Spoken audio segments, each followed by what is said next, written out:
Hey guys, Kentucky Thunder Outdoors here. Today I have a special guest, my daughter, Kelsie Carroll. Say hi, Kelsie. Hi. Today we're going to do a couple different things. I'm going to do a call review, and I'm going to have her demonstrate a call in just a second. But first I want to get a few things out there on the table and to let you know exactly what's going on with us this season. Last year, we had started the turkey season and we were going to try to put some deer hunts in there. However, we didn't really get any deer hunts on there, and the reason why is I didn't have any footage that was good enough to make a video. That being said, we have all plans of trying to put up some deer hunting videos this year. We just have to see how it's going to go. I don't want to just throw out content. I want to make sure it's pretty good. The guy in the back here is Tommy. This is the one that my daughter named because I shot them in 2019. This was a very hard-earned bird. It's actually one of the birds that we were hunting at this year that we had so much tough times getting on them. They just don't act like regular turkeys. They don't respond to calls and stuff as well. However, I had to spend almost 2 hours calling this turkey before he finally committed. My brother watched me kill that turkey. That was the very first one I ever got to film, and I still have that to today, so I think a lot of him, and hopefully there'll be a lot more to come. So to kind of give you a backstory about that turkey, but first, before we do anything, Kelsie, are you excited about hunting next year? Yes! She was going to go this year. Unfortunately, she got sick the whole entire season, and that's just how it went, so I didn't want to bring her out, her being sick and that being her first time going turkey hunting. She has been on a few deer hunts with me, but we decided that deer hunting is just not something she wants to pursue. She really likes deer and likes watching them, and you have to make sure that when you take a child hunting, you're doing it for them and not yourself, because that's the main thing to hunting, is you want to make sure that you're there for the right reason. She doesn't like deer hunting. That's okay with me. So we're going to try turkey hunting, ain't we? We're going to see how that goes. So you've been working on your calls a little bit. Oh, yeah. Well, let's hear it. Let's hear what your calling sounds like. I think that'll call one, don't you?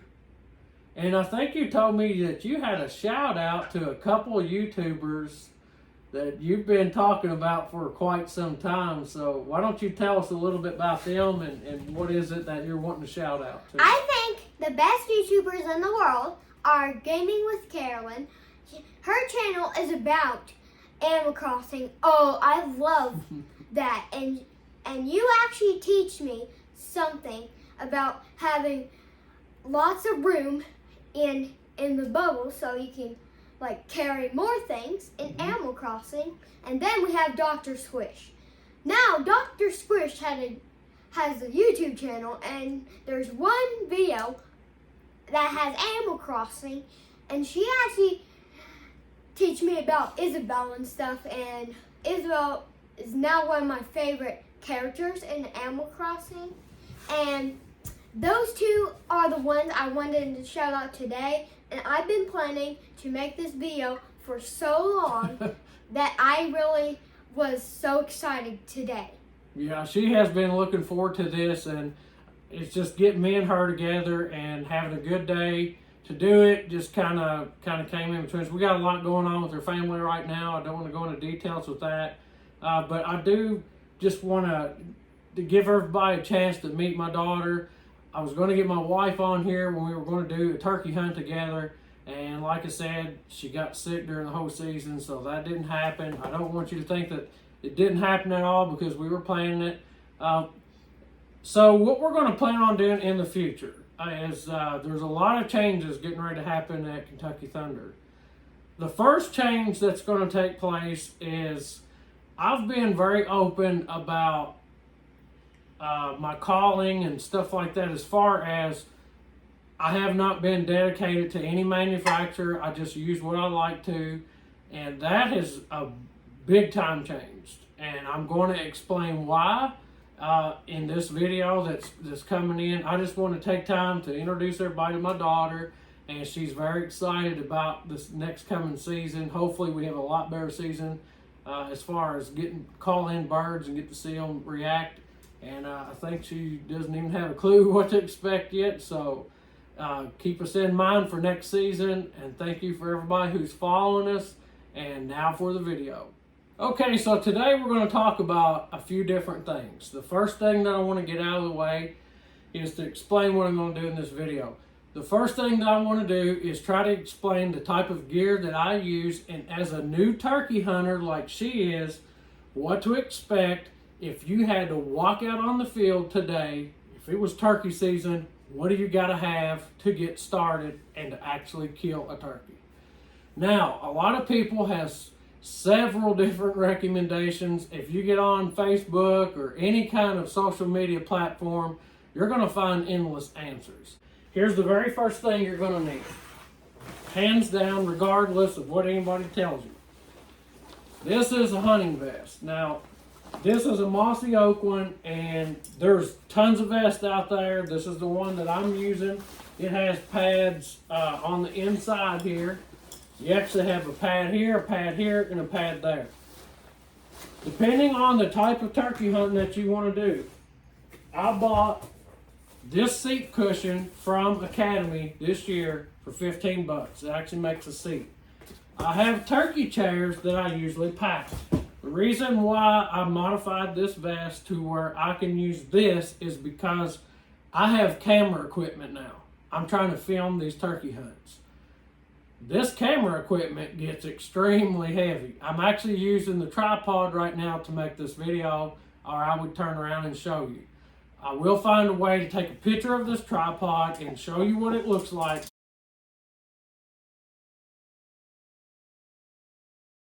So as you see lugging out in the field, if you plan on filming your own hunts, you need to be aware that the camera gear that you pack is not going to be light, and any other thing that you pack that's heavy is just adding to it.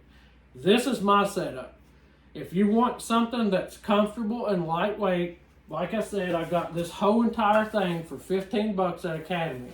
Now, I modified the seat. So the good thing is, if you look right here in the back of this, it has a zipper here and a zipper here. That means you can take both of these pads out and replace them with a custom pad if you want to. On this vest, at one point in time, believe it or not, I actually took these pads out because I was using a turkey chair. So what I did is put these pads back in. I cut a small hole at the bottom and just patched this back up, put these back in, because now I'm using this design. I want something to protect my back against the tree. They also sell vests that are fully supported, which means you don't have to have a turkey chair, you don't have to have extra pads. It's all built into the vest. But I will warn you, most of them are over $200. So you need to understand what is it that you want in the field. A turkey chair is about 20 bucks at Walmart, and then you can get you a vest. Now, if you look at vests during the regular season, you're going to see some extremely high prices. I would try to get them during Black Friday if they're available. If not, you may have to go with something on a budget. But just because you're on a budget does not mean it will not work. There's all kinds of sales, even during turkey season, so check it out. The next thing you're going to need that I believe is more important besides a gun, I'm not going to cover a gun, and the reason why is because YouTube has certain guidelines about talking about firearms and stuff. I'm pro Second Amendment all the way, but I don't want my videos taken down because someone took it the wrong way. There's plenty of research on YouTube about firearms for turkey season, so that's where I would suggest you go for that. This is the most important thing during turkey season that you're going to use, I promise, by far. These are a really good set of Vortex binoculars. I believe these are 10 by 42s. Yeah, no, I'm sorry, 8 by 42s. They got different sizes, and basically all that means is the glass is different and where you might be able to see farther or whatever. I'm not going to go in details there. There's plenty of stuff. I have personally chosen Vortex because they're extremely clear and they look a long way off with detail. That's important. You need to be able to see turkeys. Are these expensive? Of course they are. I think I give about $140 plus tax for these things. But I will promise you, when it comes to gear for turkey hunting, whatever you put in it is exactly what you're going to get.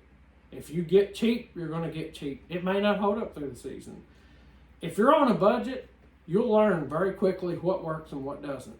And I'm not going to tell you specifically what to buy. I'm just telling you, if you buy good gear and you can afford it, it's going to last you a lot longer. Not to mention lifetime warranty on these. So if something happens to these, I can send them off. I know people that's dealt with Vortex, they're going to take care of it. The reason why that was so important is because turkey's eyesight is incredibly, incredibly good. They can see way farther than any person can.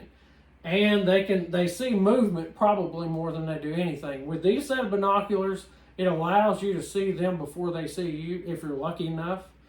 And if you do see them before they see you, you can kind of figure out where you want to go, whether it's a gobbler or a hen.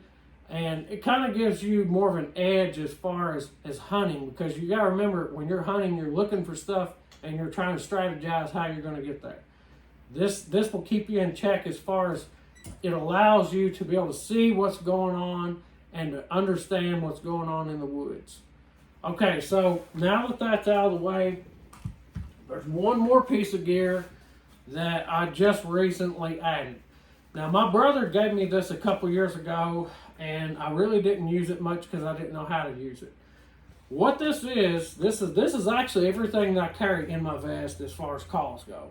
And I'm getting ready to explain that. So, this is called a beard buster. All this is you could carry it two different ways. It has a belt loop here, and you can probably also use this as some sort of backpack if you rig it up right. But this has a leg strap that allows you to hang off of here, or what I use it for is I'll pack it out in the woods with me if I don't want to take a vest that day. Say if it's 70 or higher, it's going to be a lot harder to pack all your stuff.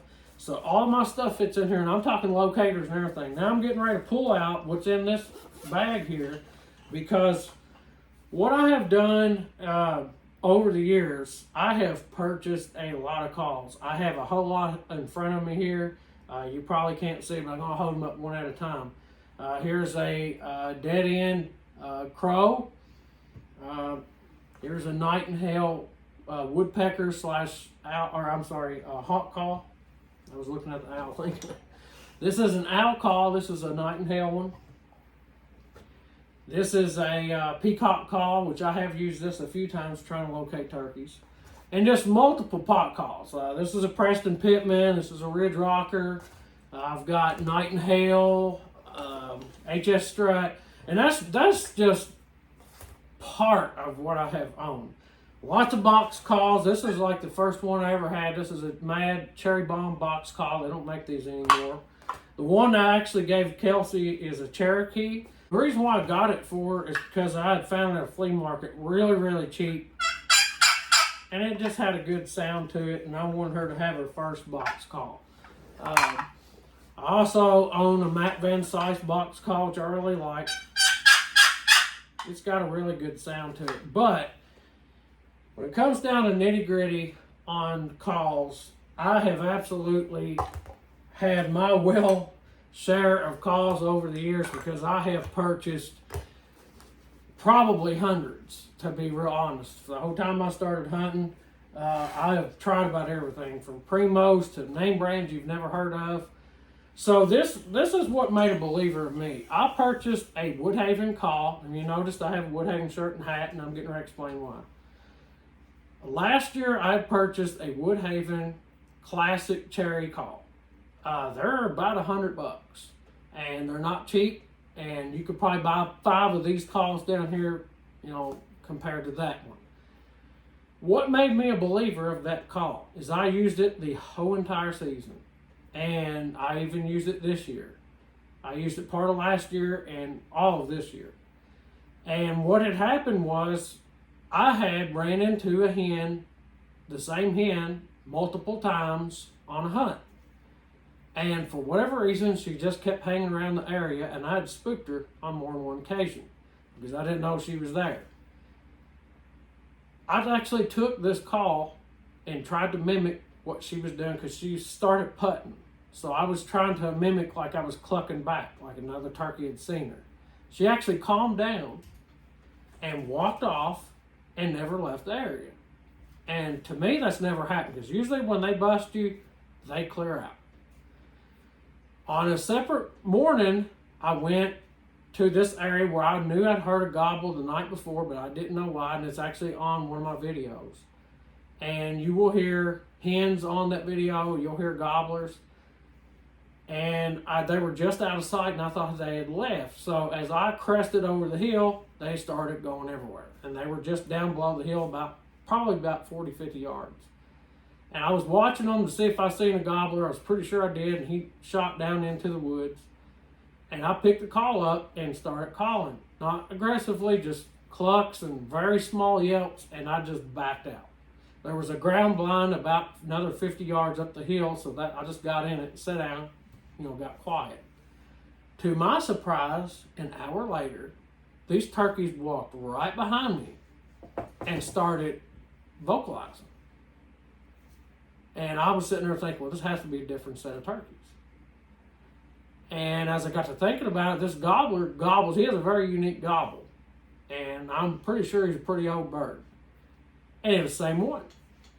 And then I see a hen come out and start dusting. So these turkeys had never left the area. And I got to really scratching my head thinking, it can't be the calling, because if the calling was running them off, they wouldn't come back. So it really got me to thinking, realism is so important in turkey hunting. It's almost the number one factor of your success if you take away woodsmanship, because you got to have woodsmanship to sneak on turkeys, to even bust them and get around them and set up again. It takes woodsmanship. Everybody knows that. If you hunt very long, woodsmanship is the ability to blend into your backgrounds and surroundings where you can get close enough to animals to take them. I practice woodsmanship even when I'm not hunting. As a matter of fact, I got close enough to a field mouse, I touched it with a stick. And the reason why, that sounds crazy, but that's part of woodsmanship. You have to practice sneaking up on other animals. Because I've gotten really close to squirrels and everything during this season, just practicing how I would blend into the surroundings so that when I go to set down to call, those turkeys aren't alert and alarmed. That they're wanting to come in because they're curious and they think there's other turkeys around. So now that I explained that, I saw everything I needed to see out of this call. And I literally made a decision to switch everything in my vest to Woodhaven, because I had heard, I've been checking it out for a while, but I had all I needed to switch. And the reason why is because I have been in the pursuit for quite a long time to look for a call company that can mimic a turkey or anything else they're trying to mimic identically, down to it sounds exactly like the animal you're trying to duplicate. I'm not going to lie to you. I've spent years trying with other calls and have gotten close, but in my opinion, I have found the pinnacle of the perfect turkey call, if there is such a thing. Because to me, it sounds exactly like a turkey. I can mimic exactly what I'm hearing without trying so hard. And to me, that's what makes turkey hunting really interesting, is because we try to sound as much like a turkey and to fool those turkeys into believing there's another one just a few steps away. And that's part of it. But here's the first one that I bought. This is a Cherry Classic. Basically what it's made out of, it has a cherry pot, and you really can't see because I scratched up the surface, but it's got a crystal calling surface on it. And because it even says Cherry Classic Crystal. And I like crystal, I always have. I'll give you a demonstration of what it sounds like. I also purchased as many of the Woodhaven strikers as I could, and the reason why is because in every striker is a different hen. I have a Ninja stick that came with the call that I bought. I'm getting ready to introduce.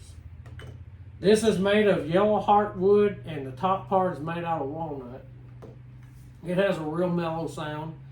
This is a laminated birchwood striker. This is a one-piece. I really like the sound of it. It cuts really well. This is a two-piece. I believe this is called the Deluxe Striker. It's kind of like a diamond wood with like a maple top. And this is a hickory striker that looks like it has a maple top on it too. I have two different hickories because the Cherry Classic come with one, and this other one that I had. The other one I really like. This is a Ninja Crystal. And the reason why I like it so much, it has a yellow heartwood soundboard, but if you heard anything about Woodhaven, they have what they call the Vision. The Vision is the series of calls that Mike Pentecost decided that he wanted to make a better call, even more better than his original series. I really like these because it has a groove all the way around the outside of this pot, makes it so much easier to hang on to. And when you try to go to call soft, it sets closer to your hand, because when I do soft calling, I place it flat on my palm as I can.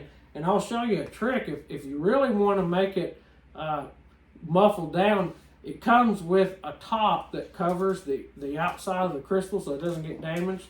You can actually put that on the inside and block that whole call off. And when you do soft calling, it really muffles it down. So that's just a trick that I learned over the years. But anyway, I really like the sound of this call.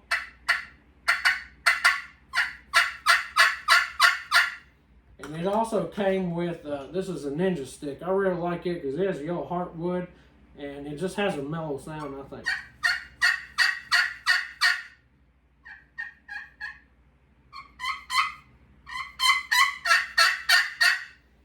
Anyway, so basically I have switched all of my calls over to Woodhaven, and the reason why is because they sound, in my opinion, just like the real thing. They also have, this is the older version of the owl call, and I really like it, but I've really fell in love with the new one that they have. And the new one is called the Ninja Owl. And I've been experimenting with this a little bit, and I noticed when I first got it, I really couldn't get as loud with it as I could the original call. But I'm getting ready to show you a trick, and I don't know if you're supposed to be able to do this or not, but I'm going to show you what it sounds like first with this piece over here. It came off pretty easily, so that's how I do the scream when I'm trying to get a hold of a turkey pretty quickly. Say I get in a new piece of property, I need to know where they're at so I don't spook them. I'll show you how to do that. So here's what it sounds like first, with just a completed part there.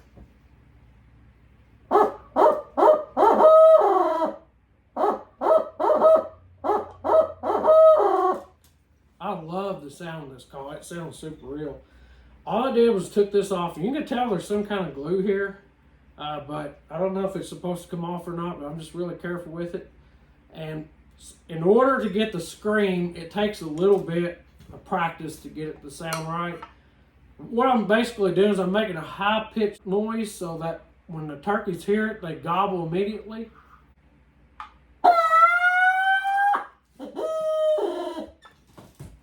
Like I said, I like the different sound of it. I really love just how low tones you can get with this call. And one of the things that I have struggled with in the past before is when I get really close to turkeys, I want to make sure that I sound realistic. And some of these calls are extremely loud at close range, and it can cause a gobbler to shut up if he starts getting paranoid. Basically, what I want to do next is I want to try to show you what it sounds like when an owl gets in really close to you. You don't want to blow them out of the tree, and because turkeys will get paranoid and they'll start wondering what's going on.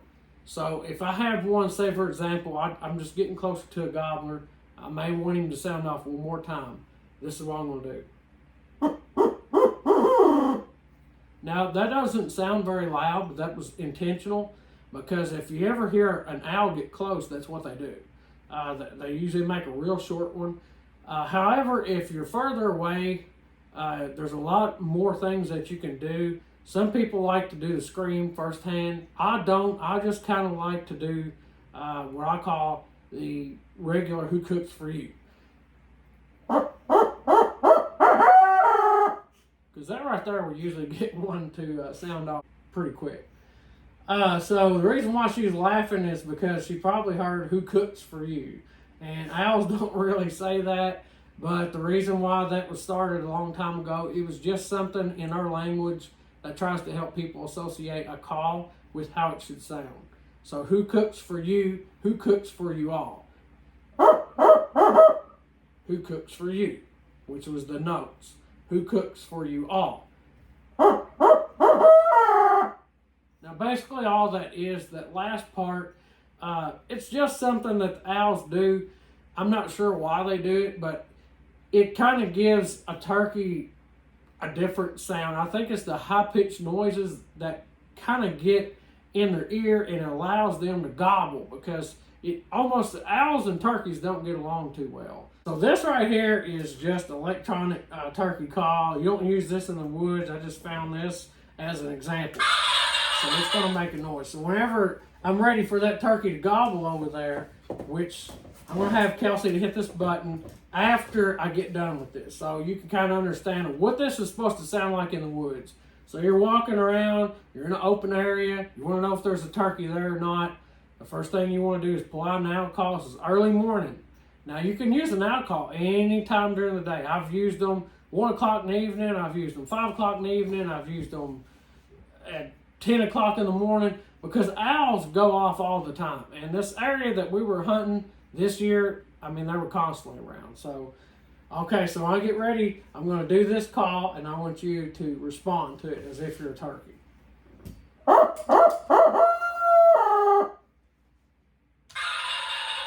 And that's what you're waiting for. You're just waiting for a turkey to answer you. Okay, so onward to the next one.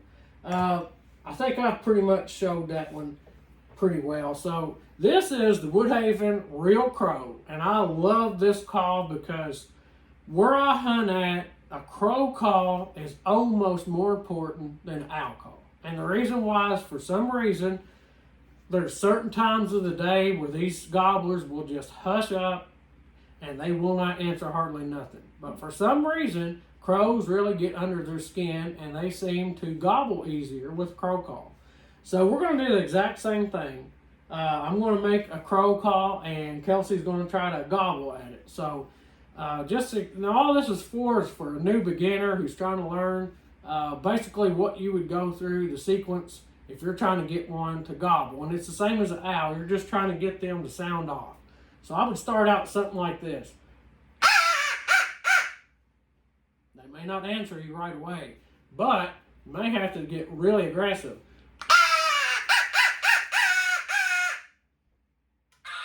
And hey, he answered. So now you know that it's just the sound of this call, to me, sounds incredibly real. Now, I'm not just blowing air, so if you blow air, it's going to sound like that. You actually, what they call is growling. I'm going, almost kind of like fluttering air almost there. That gives it more of a gravelly sound. There's a lot more videos that demonstrate it a little bit better than I do, but just to kind of give you an idea, I'm not just blowing straight air into this call. Okay, so the next call is a little bit harder to get. I haven't 100% learned this call. It's called the Real Hawk, and I had to tune it just a little bit. Basically, all I did was, I think this might have been shoved too far down in there, so I just kind of took a pair of pliers and very gently, if you see right here on the end, this plastic piece, I just pulled out just a little bit. And I didn't glue it or nothing like that. I just pulled it out to where I can get a sound. I tried to mimic a hawk as much as I can. So basically, this is no different than the owl or the crow. All you're doing is you're trying to make a sound like a hawk.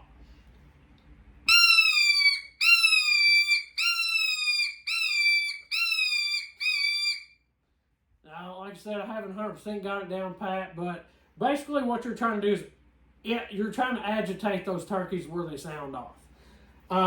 This sounds way more real than anything I've ever bought. I bought other hawk calls before, just wasn't really impressed with them. So I'm not trying to convert anybody over. All I'm trying to tell you is throughout the years, I have spent a lot of time with turkey calls. in the woods, at my house, outside, just trying to get a response. And the reason why I personally went to Woodhaven was 100% on me. It's a decision that I made. I'm wearing their stuff because I believe in it. I'm not in any way sponsored by them. It's just one of the things that I have decided to do because I really take turkey hunting serious. And even when we don't have success, it makes us strive to want to be better. It makes us want to be better as hunters. It wants to make us be better callers. It's all about the tools. Now, one of the things I didn't show is this Woodhaven call. This is called the Black Reactor, I believe. I need to make sure I got that right, but I'm pretty sure it is. I'm not going to demonstrate the mouth call because I've already took a lot of time in this video. I will probably do that in a future one. But I don't want anybody to close this video thinking that you can't kill a turkey with another call. Because any call will kill a turkey in the right hands. It's all up to the turkey hunter. You have to decide what is best for you. I chose this because they're made in America. And to me, that means a whole lot. Memorial Day is just this coming Monday. And all I can tell you is the reason that I went the direction I did is because over the years, I've purchased a lot of calls. A lot of them were made in China, and then they were assembled over here. And it made me really think about, what do I want to do? What am I contributing besides just turkey hunting? I got really active this year and tried to do as much as I could with turkey restoration efforts by helping the hunting public.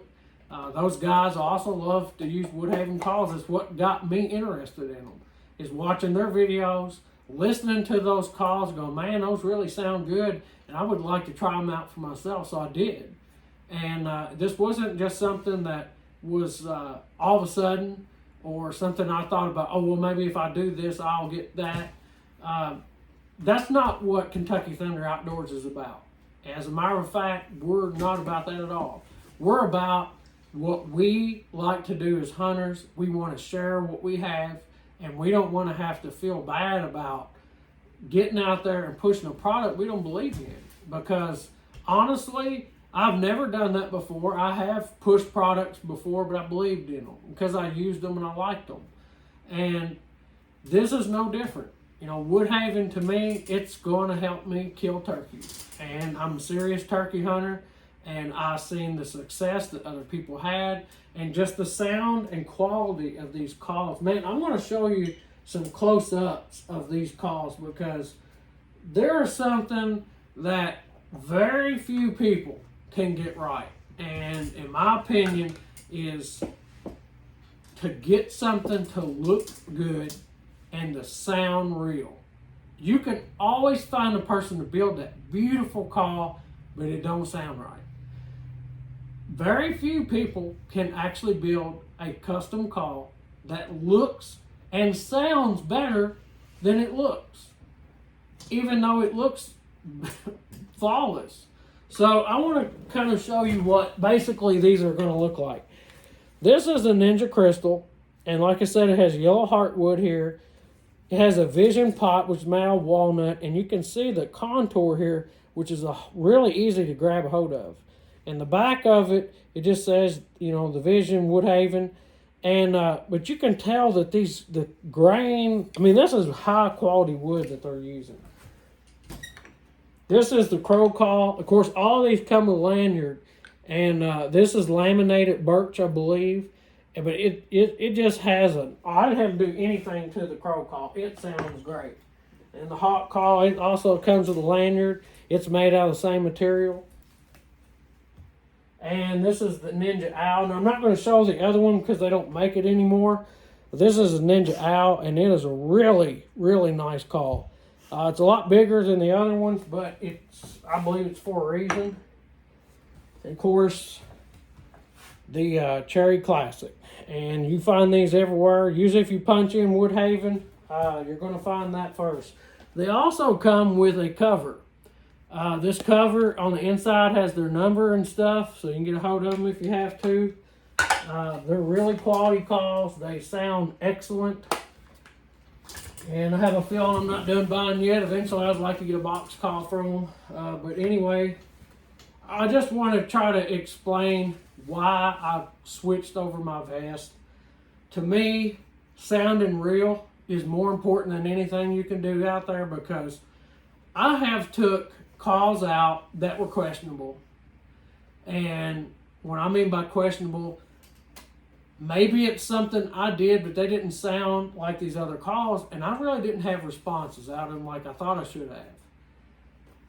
All I'm going to say is when I took these Woodhaven calls out, not only did they sound different, they sounded exactly like what I was trying to duplicate. And when I was out practicing with them, I was having, especially the hawk call, and I haven't had it very long, I had birds going crazy because they thought there was a hawk in the area. Crows will sound off immediately with this, and I've called owls up with this call. It's all about the practice that you put in it. But I am not going to walk away without saying that I have been disappointed over the years of some of the calls that I bought, and they didn't sound as good as I thought it should. And when I got to tallying up how much money that I spent on these calls, I thought, you know what? I always said I never would buy an expensive call, but I have to eat those words, because not only did I buy one, I bought a whole arsenal to put in my vest. I hope this helped somebody as far as getting started. There's going to be a lot more to come throughout the summer. I'm actually going to do my best to try to show you how to set up on a turkey. Like, for example, put my gear on, go outside in the woods, try to run some stuff by people. So, for example, if you're just getting started, you may have an idea, and then, hey, you might have an idea to point out to me that'll help me in my setup. So, guys, that's what we're looking for. We want to help each other. That's why we're here. We hope you enjoyed this video, and I'm looking forward to hearing from everybody, because I got a feeling this one's going to blow up just because of my little guest here. So, hopefully it does. She's the future, and I'm going to try to teach her the best I can. So, my shout-outs are going to several people. First of all, my family. My family has stood beside me when I've been driving them crazy in the house with turkey calls all season and off season. My cousin Andrew, that's helped me with this to get this started, he's been a tremendous help. Like-minded people really can get you fired up to do things, and he's one that encouraged me to do this. As a matter of fact, he's one of the main guys in Kentucky Thunder Outdoors. You probably don't see much of him except for in the videos. But he's my partner, and you know, me and him do things together. We have lots of off-the-camera conversations that dictate how these videos are going to go. But Woodhaven, I've been talking to those guys, Mike and the crew, and they've been really helpful. And I think they had some really good luck this year. I don't think so much in Kentucky. I don't think hardly anybody did. But for the ones that did, congratulations, because it was well worth it this year. Speaking of Woodhaven, look, all of these turkey hearts are carved in Woodhaven. Let me show you. Yeah, she's going to show you those. Look. Yeah, it has Woodhaven, and that's what I like about them too, is that they have some really cool designs, but they put a lot of time in branding their calls and just the looks of them. Everything about them just really attracted my eye. But anyway, I hope you guys enjoyed this video, and we'll be seeing you soon.